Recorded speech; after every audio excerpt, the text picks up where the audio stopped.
you're a local farmer in the Midwest and you need some rain, just leave us a comment, tell us what day you want us to come through with our RV, and we'll hook you up.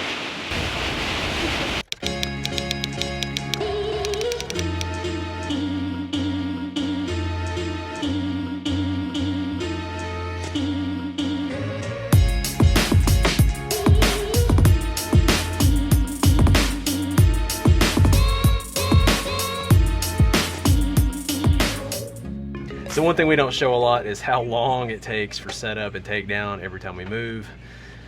I envy the couples that leave their side at like 8 or 9 in the morning.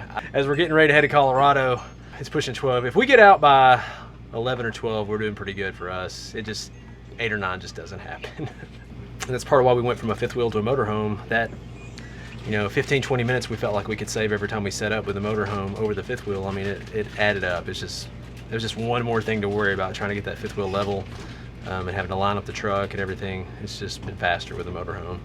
Leaving around lunch, I think works out for us though, because we get to eat lunch before we leave. Around 11 we'll eat, and then Hensley will take her nap in the car. Or in the RV on the way. For us, that works out best because we are leaving with a full stomach and ready for nap time for her. So I know it's not as great for Nathan, but yeah, for those who aren't driving, it's wonderful. For those of us who don't want to hit rush hour or want to get where we're going before dark, leaving at 11 or 12 is not as fun.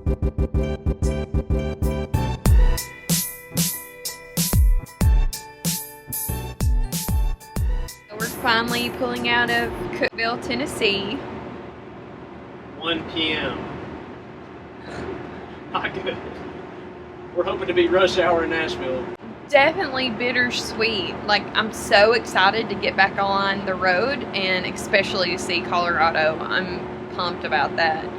But it just makes me kind of sad leaving again, and definitely some give and take, and it makes me just kind of already miss my family since we got to spend some time with them and Nathan's family and friends.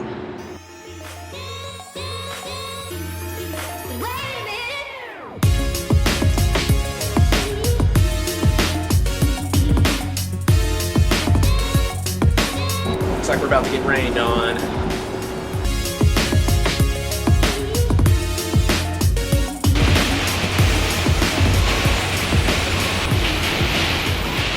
Rain somehow seems to always follow where we are. We bring the rain with us everywhere we go.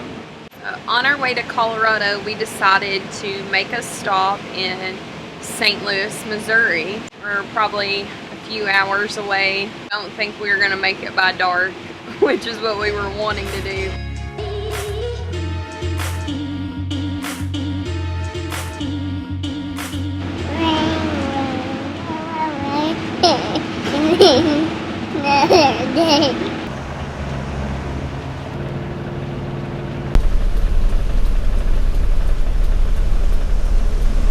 So it's doing the exact same thing it did last time. It's reducing engine power. It's saying it's overheated, which I don't believe it is, because it's raining and I wasn't really pushing it when it happened. I feel pretty confident it's a sensor again. It's actually going farther than last time. Last time it reduced engine power and I didn't go far at all, maybe half a mile, and it cut me off. So I'm gonna see if I can make it to an exit. I don't know what would keep causing the temperature sensor to go out. I know of a really good 2011 Newmar Canyon Star. It runs like a dream. That's gonna be for sale really soon if anybody's looking for a motor.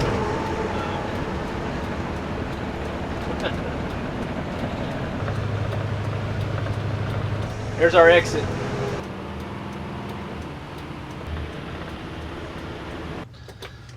Alright, we got off the road at least this time. I'm gonna check it and see if it feels hot. So the radiator's not hot at all. I feel pretty confident it's the exact same thing that happened last time. So we're gonna sit 15-20 minutes while I look at YouTube videos, see if I can find one on how to swap out a temperature sensor. I don't know, we'll see. What do you think, Hensley? It's raining. It is raining. I think that's the problem. This thing, something's not protected like it's supposed to be in the rain. It's raining. Just like a puddle. She's such a great little reminder to be positive. So I guess when life brings on the rain, you just go jump in puddles.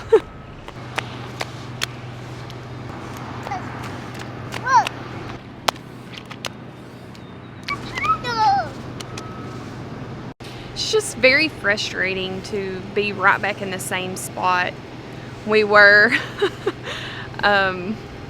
We just ended out our last trip with this problem with the sensor in the RV, and so we're only a couple hours into our next adventure and we're on the side of the road again.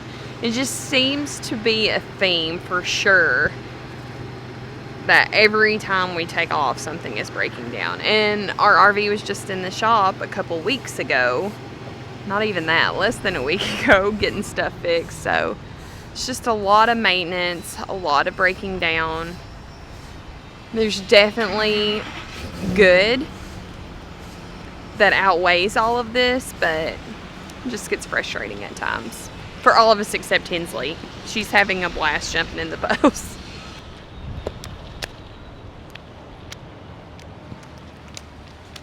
So I watched a YouTube video fully expecting to go ahead and have to swap out this sensor, and I still expect to have to do it at some point, but I've cranked it back up and I don't really know why, but everything looks to be normal. So sometimes when problems are spotty, it's actually worse than when they just consistently happen. I did go out and check the radiator. It was cool to the touch. I could lay my hand on it. I don't think the engine was actually overheated. So I know the sensor, I feel pretty confident that the coolant sensor is what's acting up.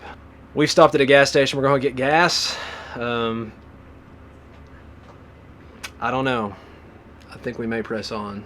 What's our other option? Well, I could go ahead and swap the sensor out, but I mean, I don't even know for sure. I don't know. I guess So, just go. so we're gonna get gas. We are on the interstate pretty much the whole way, which should at least have a good shoulder. The rain has calmed down. We'll probably press on. I'm not expecting to make it to St. Louis tonight, though. I'm just being realistic with you. But hey, we'll see. Who knows?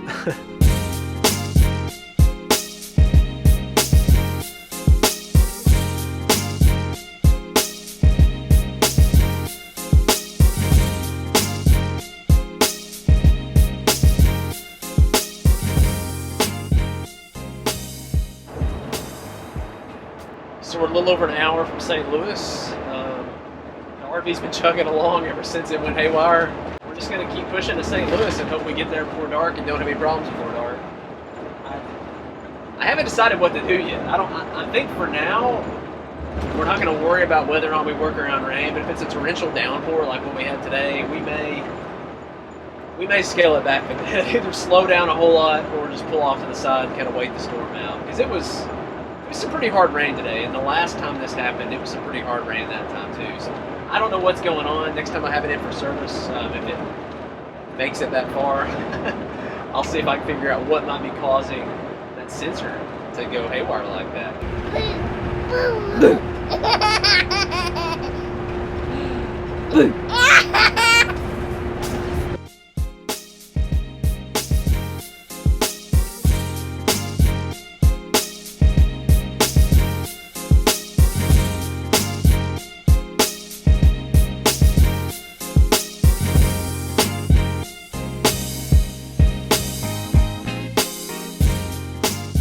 Alright, we made it. We're at Cahokia RV Park. We actually got, this does have some amenities, but it's definitely got a lot of like permanent residences here too. Hensley had a long day. She was going crazy, so Marissa took her and they've gone to the pool, and I'm gonna try to back this thing in by myself.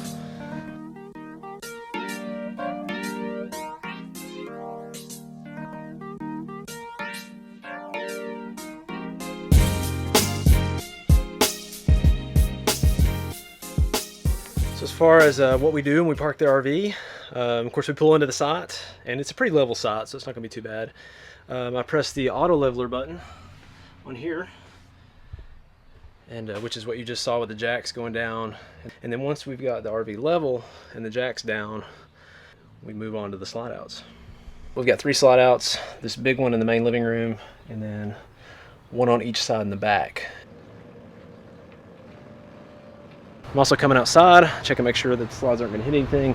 This is gonna be close, but it's not gonna hit, so in the back one on this side's gonna be fine. That's gonna be real easy. And on the back side over here, it is gonna catch that tree at the top just a little bit, but that's not gonna be a problem. Slides are out. Just gotta hook up the water, sewer, and we're done. You can imagine how much easier this would be. You know, like I said, we move every week or less. We're only here for 2 nights, this place.